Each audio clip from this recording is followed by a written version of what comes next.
એ પાણીની શોધમાં આમ તેમ ઉડવા લાગ્યો.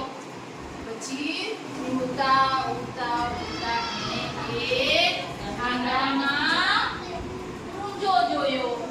ઊંજો એટલે શું છે ખબર? માટલું. કુંભાર બનાવે ને, આપણે નદીમાં માટલું લાવીએ છીએ ને, તો તેને આટલું હતું. કેટલું હતું? હવે પાણી કેવી રીતના પીવું અંદરથી? પછી